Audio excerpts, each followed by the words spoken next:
Bonjour tout le monde, bienvenue à cette nouvelle semaine dans votre cours de mathématiques.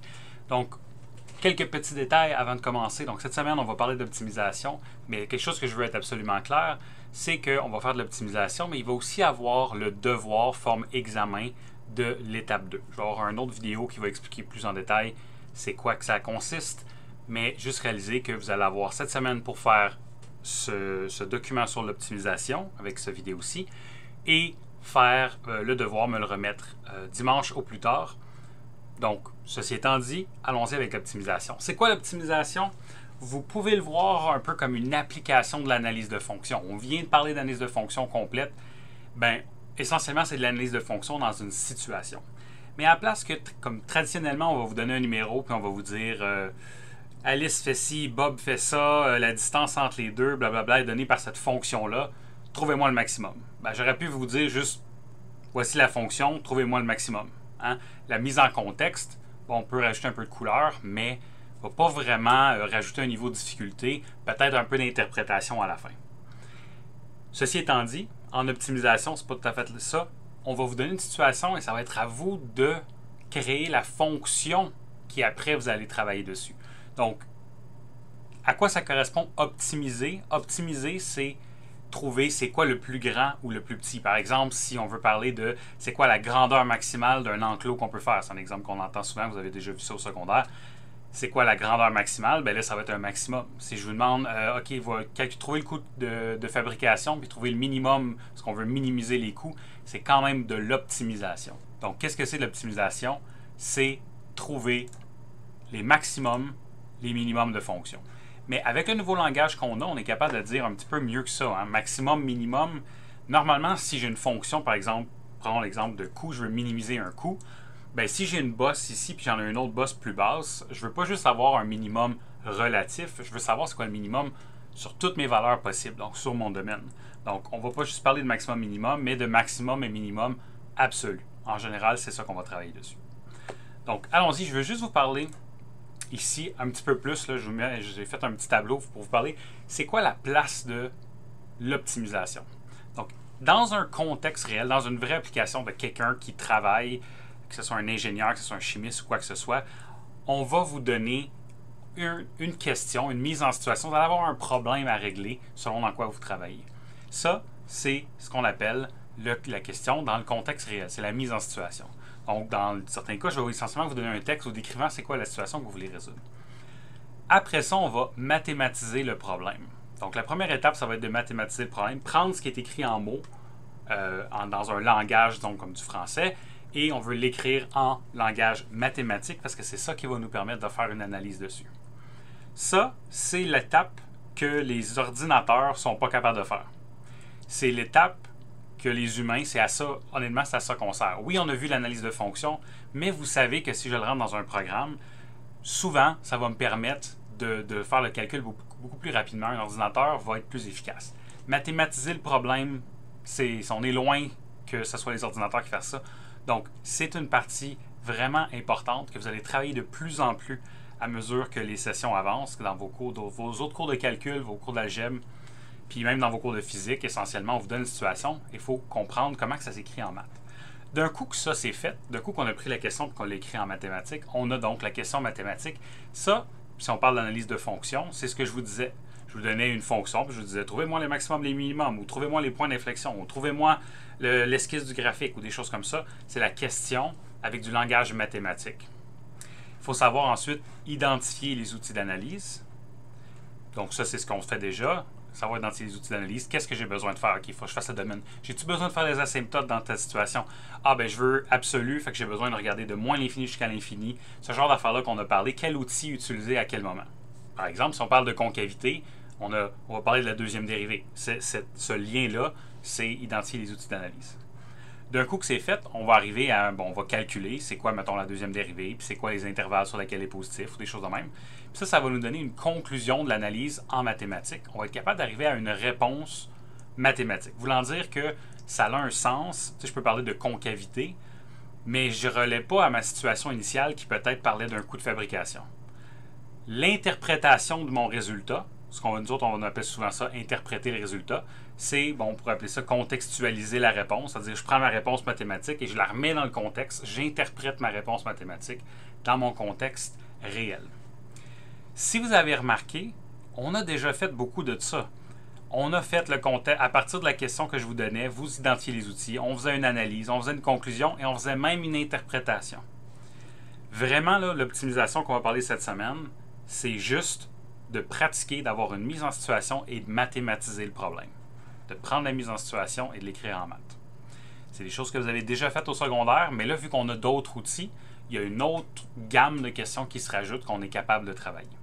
Donc, à quoi ça consiste mathématiser le problème? C'est un petit peu ce que vous connaissez comme ce que je connais, ce que je cherche, etc. Donc, c'est un peu la version plus compliquée là, que ce que je viens de vous donner ici.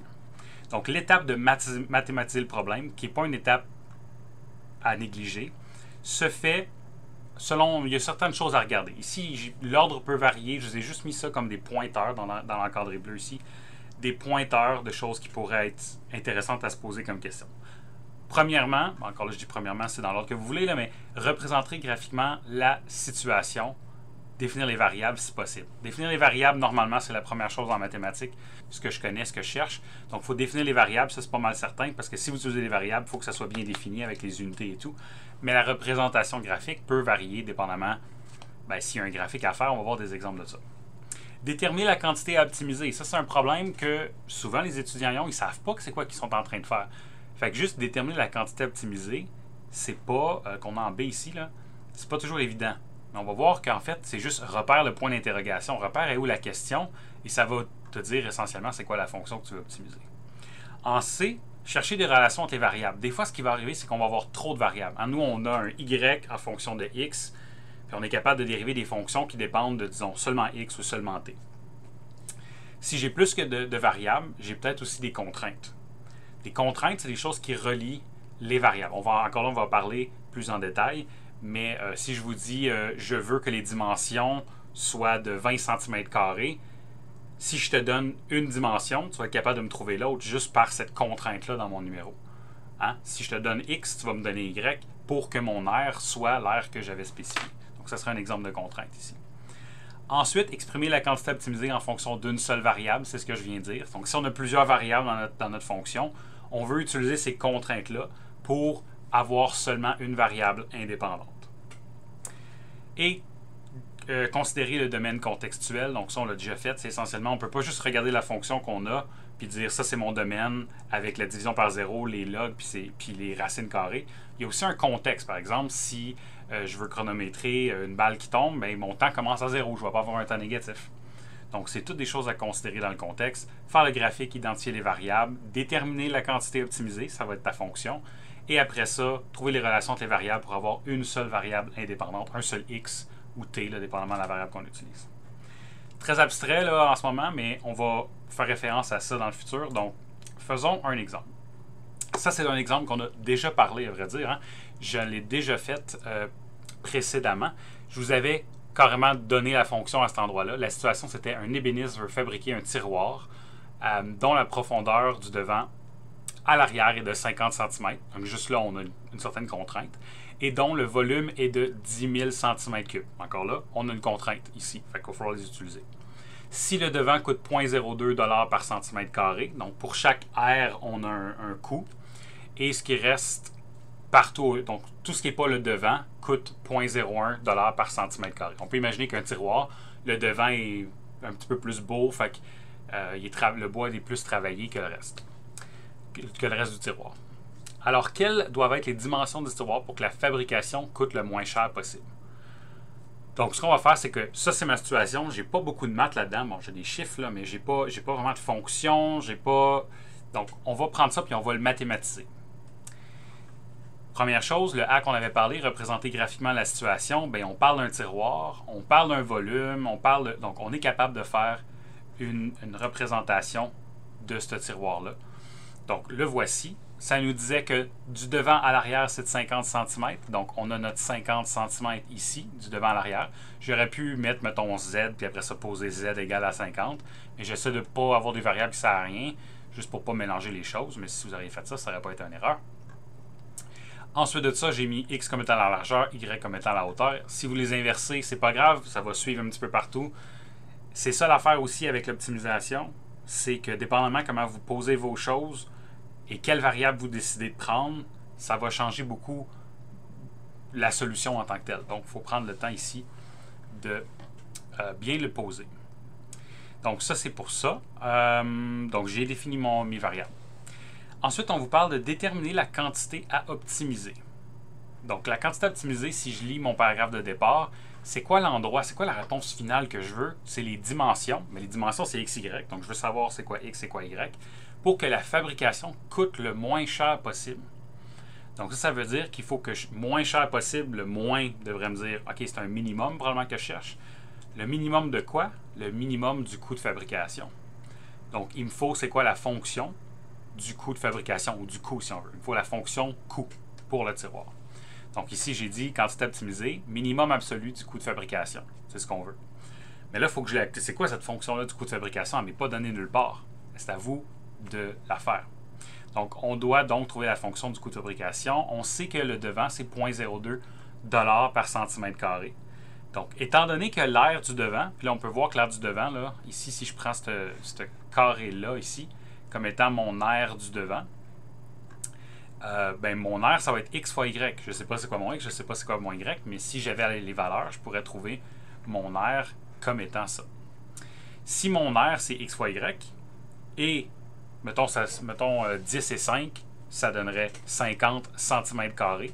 Ben, si j'ai 50 cm², il faudrait que je le multiplie par 0,02 $ par cm² pour savoir combien que cette façade-là va me coûter. OK? Donc, juste le devant de mon tiroir va me coûter ce 0,02 $ par cm² fois combien de cm² que j'ai. Et ça va m'être donné par x fois y. Donc, en gros, c'est les dimensions fois le coût. Donc, ici, le coût du devant qu'on a là, c'est 0,02 xy. Et ça, les unités de ça, ça va être quoi? Bien, si xy, c'est des centimètres carrés, hein, parce que chacun sont en centimètres, et 0,02, c'est des dollars par centimètre carré. Si j'annule les choses, toutes ces unités-là au complet vont être des dollars. Le reste des façades, ici, ça vous dit dans le texte, là, étant donné que l'aire du devant, pour trouver le coût de fabrication, il faut trouver la somme du coût de toutes les surfaces. Faites attention, ici, c'est un tiroir, donc il n'y a pas de dessus. Hein? Il n'y a pas de dessus au tiroir, c'est juste les côtés en dessous et en arrière et devant. Donc, j'ai déjà mis le devant. Je vous ai dit qu'il reste à trouver le coût des deux côtés, le coût du derrière et le coût du fond. Ici, faites pause, prenez quelques instants pour essayer de voir qu'est-ce que ça va vous donner ici. Vous devrez avoir des X et des Y, mais aussi le 50 va apparaître. Donc, s'il vous plaît, faire pause. Sinon, je vais continuer. Donc, allons-y. Le coût des deux côtés, 50Y fois 2. Ça, c'est juste la dimension pour l'instant. Donc, qu'est-ce que j'ai fait? J'ai pris mon 50 ici, ma profondeur, fois Y qui est ma hauteur. Donc, ça me donne l'aire de ce côté-là. Pourquoi j'ai fait fois 2? Il y a deux côtés, mais le fois 2 me dit l'aire des deux côtés. Ça, c'est l'aire des deux côtés mis ensemble. Mais moi, je ne veux pas l'aire. Je ne veux pas minimiser l'aire, je veux minimiser le coût. Et pour transformer ça en un coût, il faut que je multiplie ça par 0,01 $ par centimètre carré, parce que c'est ça que dans la question, ça nous disait que c'était. Je continue. Le coût du derrière, c'est celui-là ici. L'autre bleu met du fond. Hein, le bleu met du fond. Lui, il a les mêmes dimensions que le devant. C'est encore x fois y. Mais cette fois-ci, il est multiplié par 0,01, comme ça le disait dans la question. Et finalement, le coût du fond. Le fond, c'est le bas ici, là. Le fond du tiroir, essentiellement. Donc, ça va être 50 fois x qui va me donner l'aire. Et je vais le multiplier encore là par mon 0,01. Je n'ai pas fait fois 2 parce que, comme j'ai dit, il n'y a pas de dessus à mon tiroir. Donc, ici, on a la fonction de coût de fabrication. Par contre, il y a des choses qu'on peut regrouper ici. Hein. Vous voyez que j'ai xy fois 0,02 et j'ai, mettons ici, xy fois 0,02 et j'ai xy fois 0,01. Donc, ce que je peux faire, c'est que je peux les mettre ensemble. Donc, ici, on peut les mettre ces deux-là ensemble pour donner 0,03 xy. Ensuite, ici, j'ai multiplié mon 50 fois 0,01 fois 2, qui va me donner essentiellement 1. Essentiellement, j'ai juste multiplié mes constantes ensemble et j'ai regroupé les termes semblables et j'arrive à cette équation-là ici. Par contre, cette équation-là dépend de x et de y. je ne sais pas comment dériver des affaires qui ont deux variables à l'intérieur comme ça. Donc, ce qu'on veut faire, c'est qu'on veut se débarrasser d'une des variables. Pour se débarrasser d'une des variables, il faut trouver une relation entre les deux. Quelque chose qui est une contrainte dans le numéro qui relie ces deux affaires-là. Bien, on l'a pas utilisé encore, le fait que le volume est de 10 000 cm3. Qu'est-ce que je peux faire? Bien, je peux écrire le volume. C'est quoi le volume de ce tiroir-là? Bien, c'est x fois y fois 50. Hein? X fois y fois 50. D'un coup que j'ai ça c'est mon volume, il doit être égal à 10 000 cm3. Donc, juste en faisant un petit peu de maths, en isolant, je peux trouver que y doit être égal à 200 sur x. Ça veut dire que si je vous donne un x, vous êtes capable de me donner un y. Si je vous dis x est égal à 2, y doit être égal à 100 pour avoir un volume de 10 000 cm3. Ah, puis on peut le voir là, dans le graphique, si je vous fixe le x, le y va être fixé automatiquement si on a un volume qui est précis. Donc, vous voyez qu'une contrainte va essentiellement permettre d'enlever une variable. Si on avait plus qu'une variable de trop, hein, par exemple, si on avait 5 variables, on en voudrait juste une, il faudrait 4 contraintes, je ne vous ferai pas ça, là, mais il y a des situations que ça arrive. Donc, exprimer les quantités optimisées en une seule variable, là, j'ai une équation ici, avec x, y comme variable indépendante, et j'ai une équation qui relie x et y. Donc, ce que je peux faire, c'est prendre mon équation ici, puis à chaque fois que je vois y, le remplacer par ma contrainte, mon 200 sur x. Hein? Donc, ici, vous voyez que ce que j'ai fait, j'ai laissé des espaces. Et dans cet espace-là ici, je vais mettre 200 sur x, et ici, je vais mettre 200 sur x. Donc, j'ai remplacé mon y par 200 sur x partout dans mon équation. Mon équation reste quand même l'équation du coût, mais cette fois-ci, elle dépend seulement de x. OK? Ensuite de ça, ce qu'il me reste à faire, c'est déterminer. Donc, ça, c'est ma fonction. C'est ma fonction coût. Il faut que ce soit le moins cher possible. Donc, il faut que je trouve le minimum de cette fonction-là. Par contre, toujours une bonne idée de se poser la question, c'est quoi mon domaine? C'est quoi les valeurs que je vais considérer? Fait que si, selon vous, ce serait quoi le domaine contextuel de la situation? Si je regarde premièrement avant le domaine algébrique, voulant dire, si je regarde ça directement, bien, il y a une division par x ici. Donc, ce serait les réels au complet, sauf 0. Est-ce que ça a du sens dans ma situation que x, ce soit les réels au complet, sauf 0? La réponse, c'est non, parce que x est une dimension. Hein? Donc, x ne peut pas, vu que x et y sont des dimensions, alors x est plus grand que 0 et y doit être plus grand que 0, les deux dimensions. Si j'ai sauté là, rapidement, j'ai juste fait la multiplication de 0.03 x fois 200 sur x, annuler les variables, ça nous a donné 6 ici. OK? Donc, juste regrouper les termes ensemble. Donc, je suis prêt à continuer. J'ai trouvé ma fonction en haut, j'ai trouvé mes restrictions, x doit être plus grand que 0. Bon, y doit être plus grand que 0 aussi, mais ici, vu que ma fonction dépend de x, c'est ça qui va fixer mon domaine. Donc, j'arrive à faire la question mathématique. Qu'est-ce que ça devient? Ça devient déterminer les valeurs de x et de y, sachant que y est égal à 200 sur x, pour lesquels la fonction coût, qu'on a trouvée ici, que j'ai répété, atteint un minimum absolu. Ça, ce qui est dans l'encadré ici, est totalement équivalent mathématiquement à notre texte qu'on a en haut. Tout est inclus à l'intérieur. On a notre volume qui est précisé dans le 200 sur x et dans ma fonction. On a les coûts qui sont inclus aussi. On a le fait qu'on veut le minimum.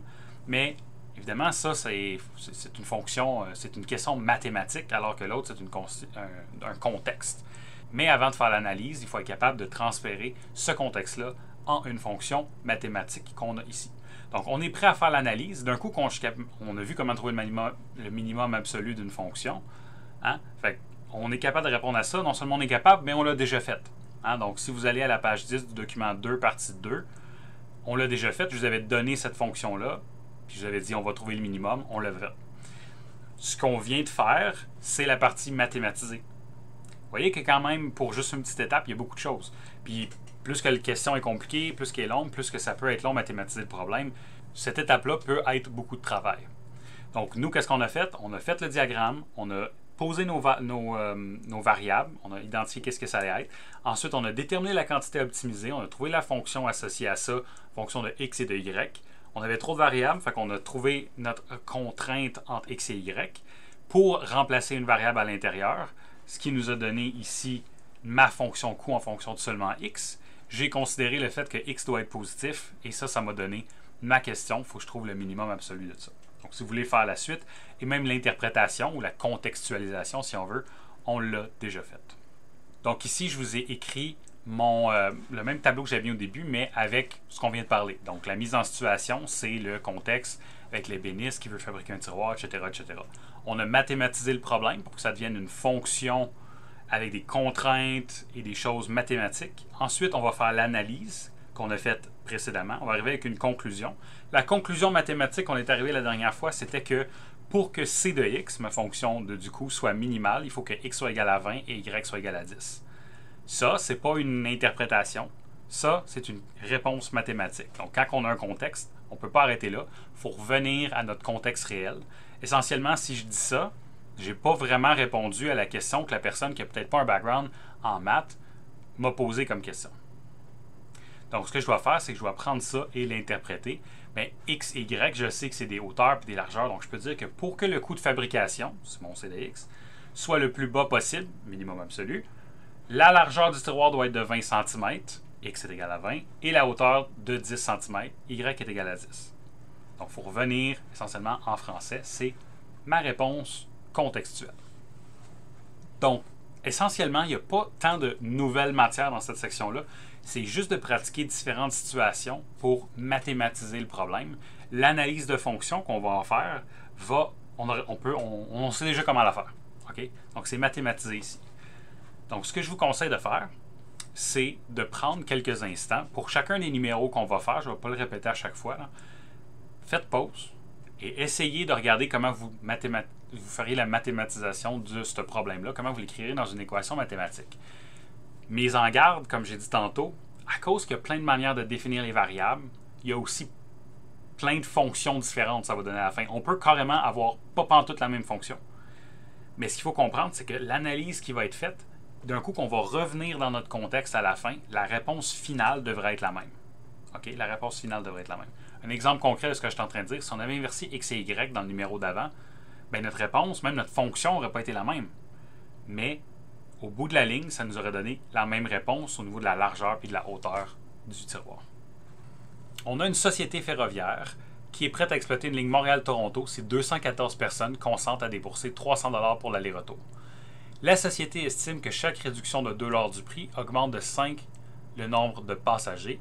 Quel doit être le nombre de passagers pour que la société obtienne un revenu maximal? Donc, en gros, c'est quoi la situation? On a un train Montréal-Toronto qui est en train de se faire. Si 214 personnes payent 300 $, le train va se faire. Donc, on prend pour acquis qu'il va se faire ici. Par contre, on a fait une étude de marché. Une étude de marché, ça veut dire qu'on a regardé qui est prêt à payer quoi. Et on a estimé que si on baissait de 2 $ le prix du billet, il y avait 5 personnes de plus qui étaient intéressées. Donc, ça veut dire qu'essentiellement, à 298 $, j'aurais 219 personnes qui seraient intéressées à prendre le train à ce prix-là. Puis là, on vous demande c'est quoi le nombre de passagers pour que la société obtienne un revenu maximal. Donc, il va falloir essentiellement trouver c'est quoi le prix pour avoir le bon nombre de passagers et que la relation entre les deux fasse que mon revenu soit maximal. C'est quoi un revenu, premièrement? Un revenu, c'est combien d'argent que je me suis fait donner à vendre les choses. Donc, par exemple, si je vends 10 gilets à 20 $, ben, j'ai fait 200 $ de revenus. Donc, le nombre que j'en ai vendu fois le prix unitaire va me donner combien d'argent que j'ai reçu au bout de la ligne. OK? Donc, ça, c'est important. Donc, on veut le revenu maximal. On veut savoir c'est quoi l'argent maximal que je peux avoir. C'est quoi, donc, le nombre de personnes que je dois avoir dans mon train. Puis aussi, c'est quoi le... Ici, ça ne le demande pas dans la question, mais automatiquement, il va falloir trouver aussi c'est quoi le prix du billet. Donc, il n'y a pas vraiment de graphique possible à faire ici pour l'instant. Il va y avoir un graphique de la fonction, là, mais ce n'est pas un tiroir, ce n'est pas une représentation géométrique qu'on fait. C'est quoi les variables? Ici, encore là, on peut choisir les variables qu'on veut. Ici, j'ai décidé d'utiliser R de X pour le revenu en dollars. Et, comme je disais tantôt, il y a beaucoup de différentes manières de définir X, surtout dans ce numéro-là. C'est quoi la variable ici? Il y a certaines personnes qui vont mettre X comme étant le nombre de passagers. Ça marche. Il y a du monde qui vont mettre X comme étant le prix du billet. X comme étant la variation de l'argent, la variation du... Il y a plein de manières de le faire, ça va donner des fonctions complètement différentes. Voici ce que moi j'ai décidé de faire, parce que je trouve que c'est le plus... lui qui me nécessite le moins d'algèbre après. Là. X, ça va être mon nombre de réduction de 2 $ du prix. Donc en gros, si X est égal à 1, je vais avoir réduit mon prix de 2 $. Mais par le fait même, on sait qu'une réduction de 2 $, ça augmente aussi le nombre de passagers de 5. Donc si X est égal à 1, mon prix va descendre de 2 et mon nombre de passagers va augmenter de 5.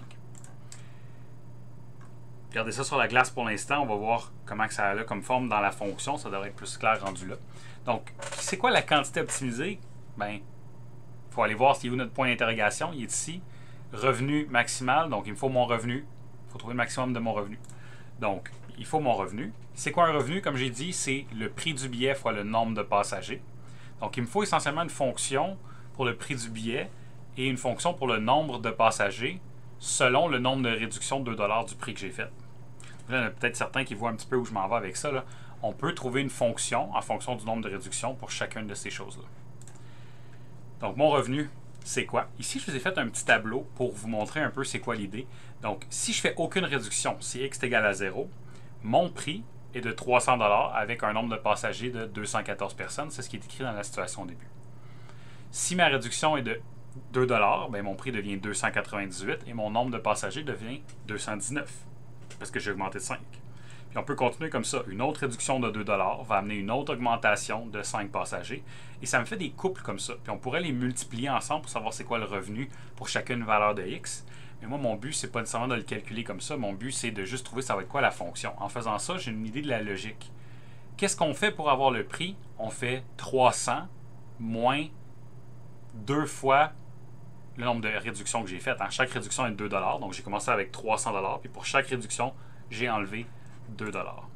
Donc, ça veut dire que mon prix ici, c'est 300 moins 2 fois mon nombre de réductions de 2 $. C'est un petit peu automatique, étant donné que x, c'est mon nombre de réductions de 2 $.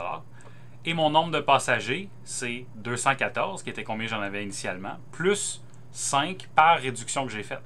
C'est ça que c'est la situation, c'est ce qu'elle nous dit. On augmente de 5 le nombre de passagers pour chacune de ces réductions-là. Donc ça me donne la fonction du prix et la fonction du nombre de passagers.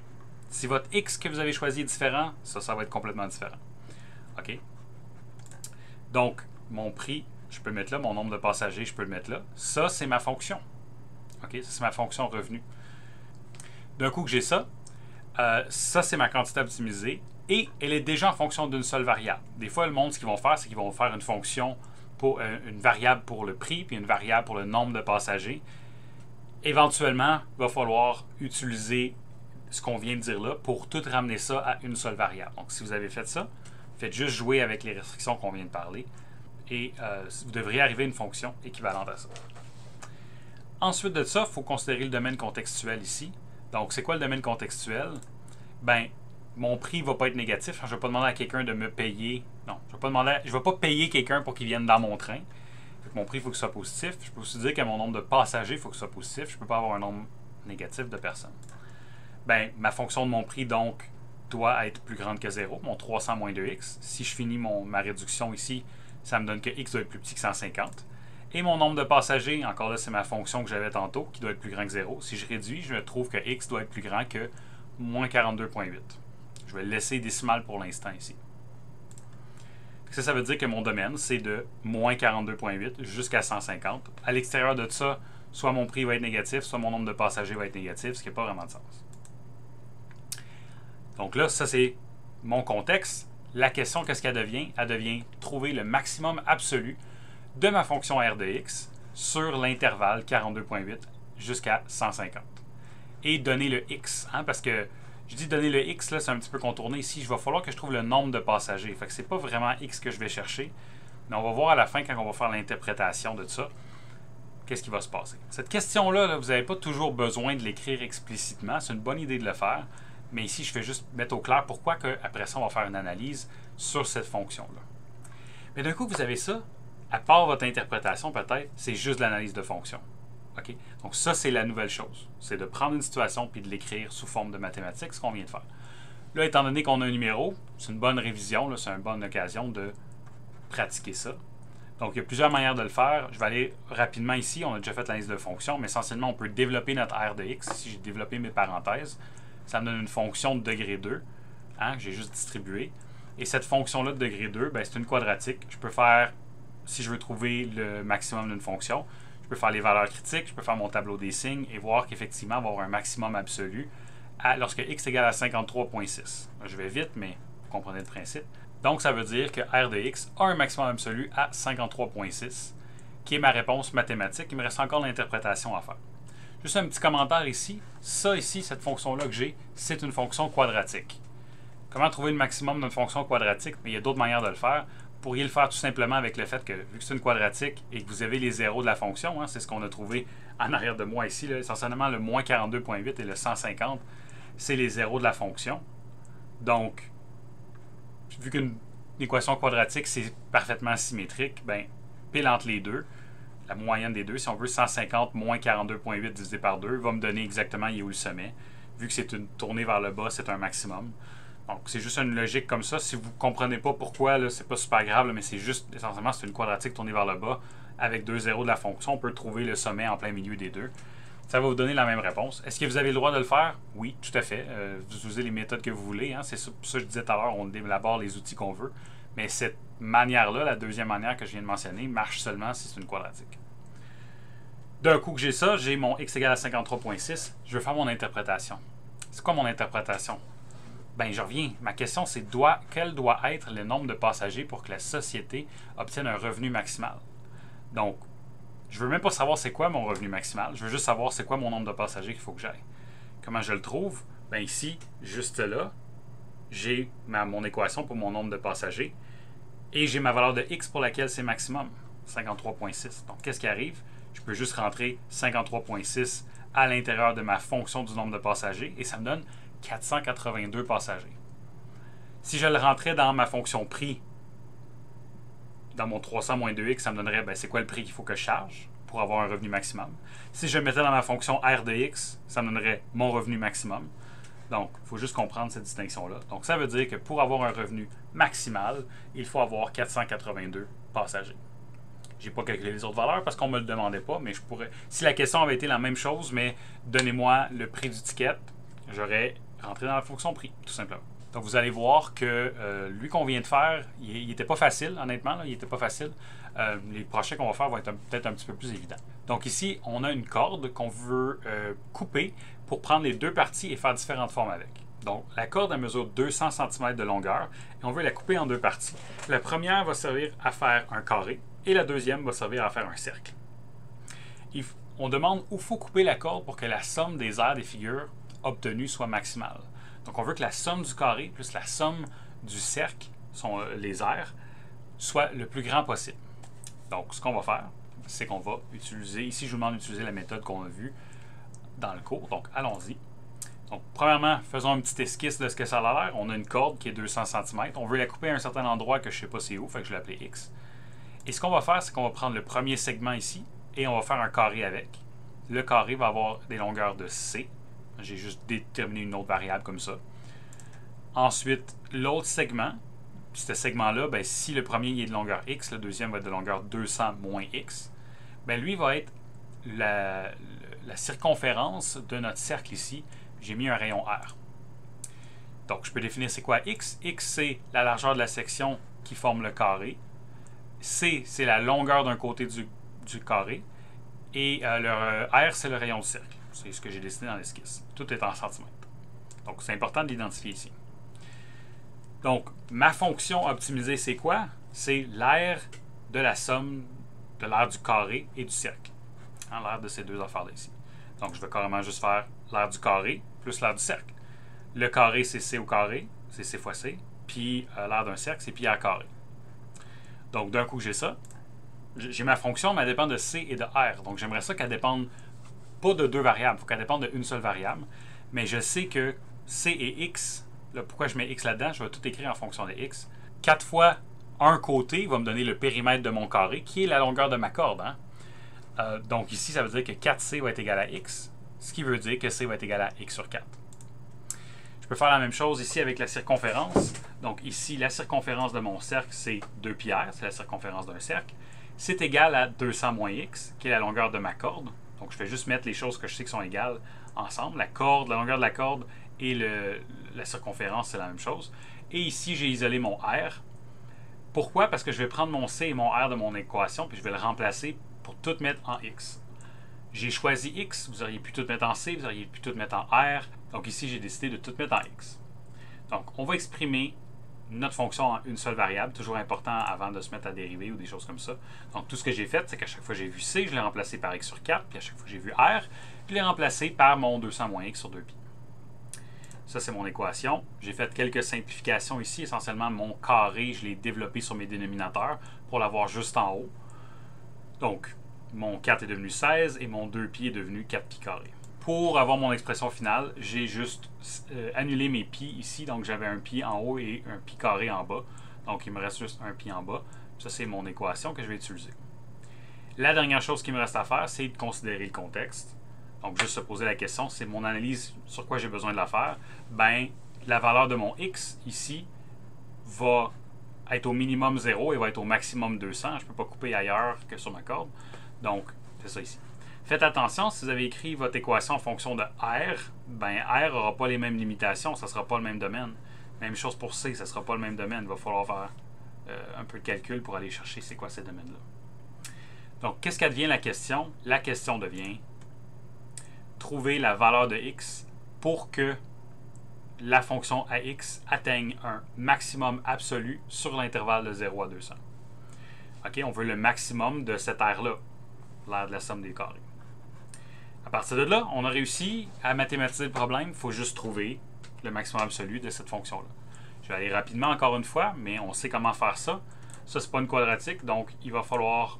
il y a différentes méthodes de le faire, mais ici, je suis allé tout simplement dériver ma fonction. Je vous laisse regarder la dérivée, mais essentiellement, j'arrive à ça comme équation.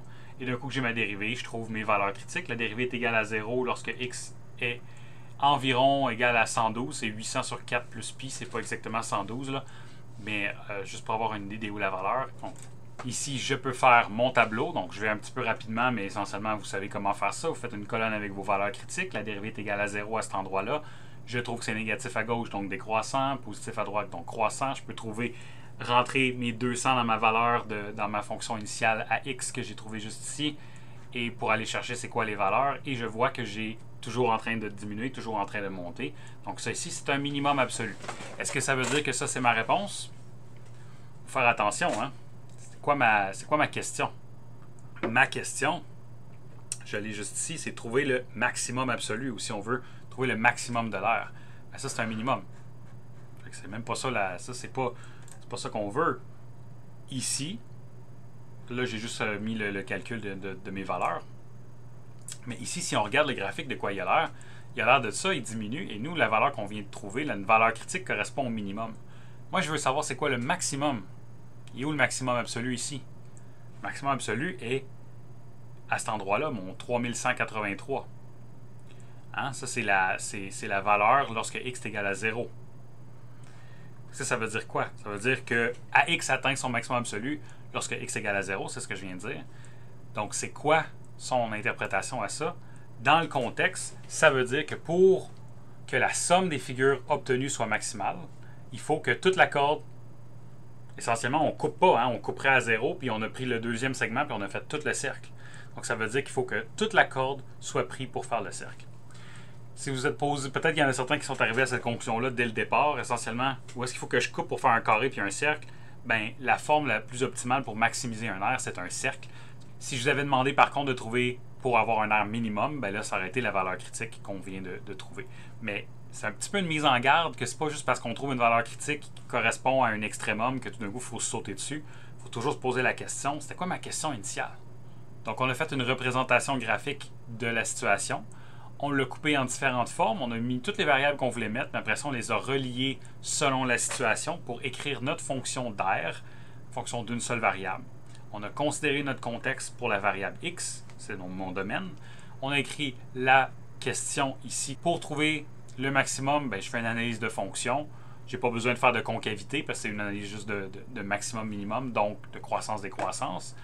Donc, c'est ça que je fais et je peux faire ma conclusion après, sachant que mon maximum obtenu est à x est égal à 0.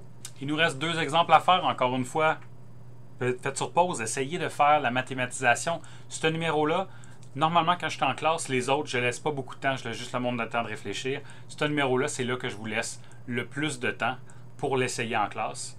Donc, je vous encourage fortement, là, ça c'est un numéro que vous devriez prendre le temps de faire pause, puis vraiment, là, prenez là, au moins un bon 20 minutes là, pour essayer de voir où est-ce que vous vous rendez. Ça se peut que ça bloque. Si ça bloque, puis vous n'avez aucune idée, faites jouer le vidéo. On va avancer un petit peu. Puis dès que ça vous débloque, faites pause puis réessayez à nouveau. Il faut faire des exercices. Puis pour ça, j'en fais plusieurs pour vous montrer un petit peu une gamme d'exercices possibles. Mais si je vous redemande un autre périmètre, après un autre, mettons, là c'est une feuille de papier, là, un autre exemple comme ça va être un petit peu la même chose. Donc j'essaie de vous montrer les différentes situations ici. Donc allons-y. Donc on a une page d'un cahier de mathématiques qui a un périmètre de 100 cm, donc tout autour de la feuille. Ensemble, ça fait 100 cm. Si cette page comprend des marges de 5 cm en haut, 3 cm en bas et 2 cm sur les côtés, quelle dimension la page doit-elle avoir pour que la surface imprimée soit maximale? Là, j'ai souvent une question ici. C'est quoi une marge? Ou c'est quoi l'affaire avec la surface imprimée? Je ne comprends pas c'est quoi la différence entre la surface imprimée et la page. Mais c'est quoi une marge? Une marge, par définition, c'est l'endroit qu'on n'imprime pas. Hein? Si on met une marge de 2 cm en haut, là, je laisse faire les pieds de page puis les hauts de page, là, mais la surface imprimée, on n'imprime pas sur les marges, normalement. Hein? Donc, essentiellement, la surface imprimée qu'on veut maximiser, c'est la surface de la page si on enlève les marges. OK? Juste là, ça crie représentation graphique. Donc, la voici.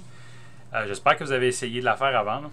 Donc, si vous avez une page, j'ai dessiné ça un petit peu d'une forme comme ça, et j'ai décidé que ça c'était L et que ça c'était H. Hein? L, c'est la largeur de ma page, et H, c'est la hauteur de ma page, tout simplement. Puis après ça, j'ai dessiné des marges. Ça n'a pas besoin d'être exact. 5 cm ici, après ça, 3 cm en bas, 2 cm sur chacun des côtés que j'ai identifié en bas ici de ma feuille. Et ma surface imprimée, essentiellement, c'est l'espace qui n'est pas une marge. Qu'est-ce qu'on veut faire? On veut le maximum absolu de la surface imprimée, donc l'air sans les marges, comme j'ai dit. Donc, il faut trouver c'est quoi la fonction qui donne cette surface imprimée-là.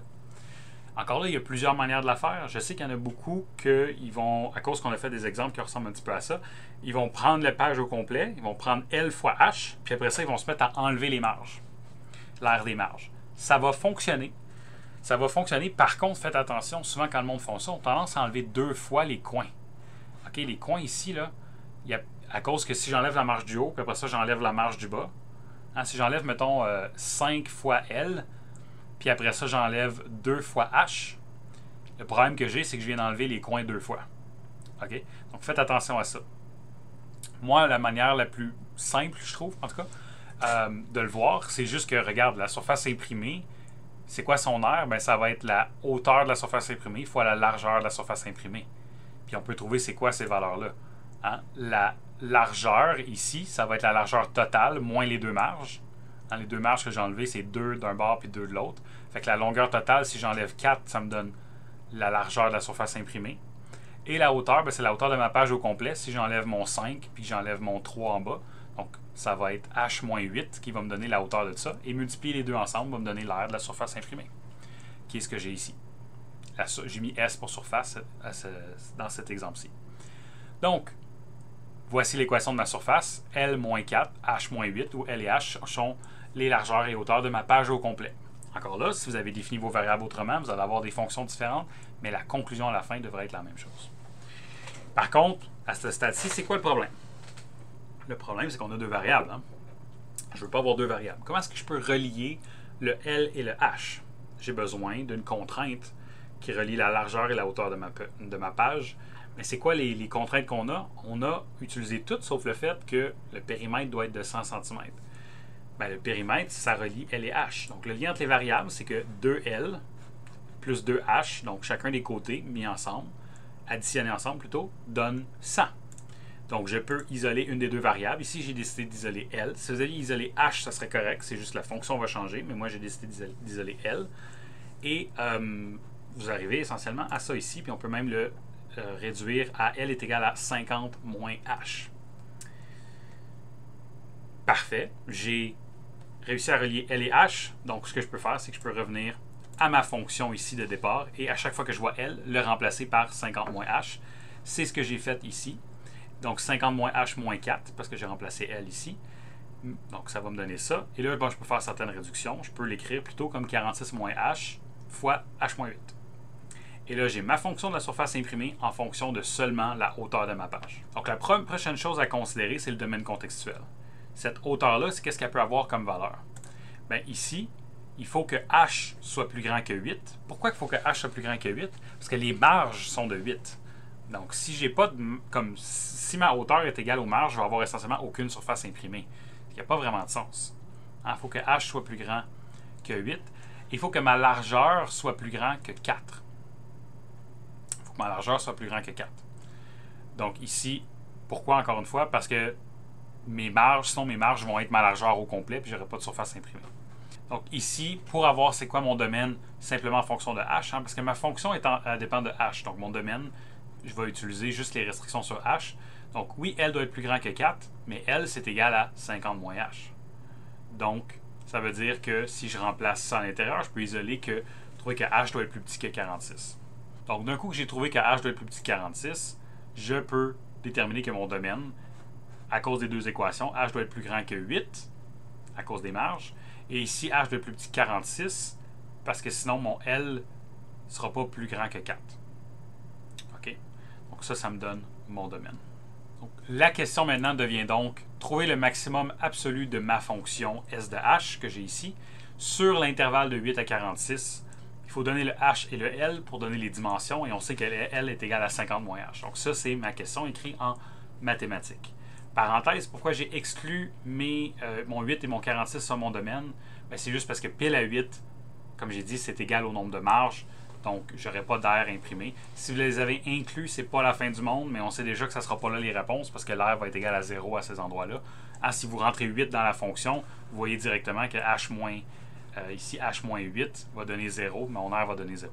Okay? Donc, on sait que c'est certainement pas là qu'on va avoir un air maximal. On continue ici, j'ai ma fonction. Là, en fait, j'ai réussi. J'ai réussi à mathématiser mon problème. Tout ce qu'il me reste à faire, c'est trouver c'est quoi le maximum absolu. Vous utilisez la méthode que vous voulez. Ici, je vais aller un petit peu rapidement parce que ça ressemble pas mal à un exemple qu'on a fait tantôt avec la quadratique. Parce que si je multiplie, c'est une quadratique. Ce qui veut dire que je peux faire la méthode 1, c'est-à-dire dériver ma fonction, trouver les valeurs critiques, faire mon tableau ici, trouver que mon maximum, à cause que ça monte et ça descend, est à 27 lorsque h est égal à 27. Ou je peux faire la méthode de la quadratique, trouver en milieu des deux zéros de la fonction, trouver mon sommet vu que c'est tourné vers le bas. Dans les deux cas, je vais avoir que S de h atteint son maximum absolu si h est égal à 27. Et on sait que L est égal à 50 moins h, juste ici, 50 moins h. Donc, L est égal à 50 moins 27, qui me donne 23. Donc, je sais que mon maximum de mon air est lorsque h est égal à 27, L est égal à 23. Ça, c'est la réponse de ma question mathématique. Ma question initiale, il faut que je le mette dans le langage du contexte, ce qui veut dire que je fais l'interprétation, ce qui va me donner que la page doit avoir une largeur de 23 cm, ça c'est mon L, et une hauteur de 27 cm, mon H, pour que la surface imprimée soit maximale, mon S de H. Donc vous voyez un peu le principe, je reviens à un langage qui n'a pas rapport avec l'analyse de fonctions, je veux revenir dans un langage qui répond à la question du contexte au départ. Donc, j'espère que cette question-là a bien été. Il faut faire une représentation graphique, trouver notre fonction en fonction des variables qu'on a définies, enlever pour s'assurer d'avoir une seule variable en utilisant les restrictions. Encore une fois, considérer le domaine contextuel. Bon, ici, même si on avait été de moins l'infini à l'infini, on aurait trouvé le même résultat. Donc, comme j'ai dit, c'est bon dans certains cas parce que les bornes peuvent être importantes lorsqu'on trouve le maximum et minimum absolu, comme on a déjà vu. D'un coup qu'on a notre fonction ici écrite dans une question mathématique, on fait notre analyse et on fait une interprétation finalement pour répondre à ma question de départ.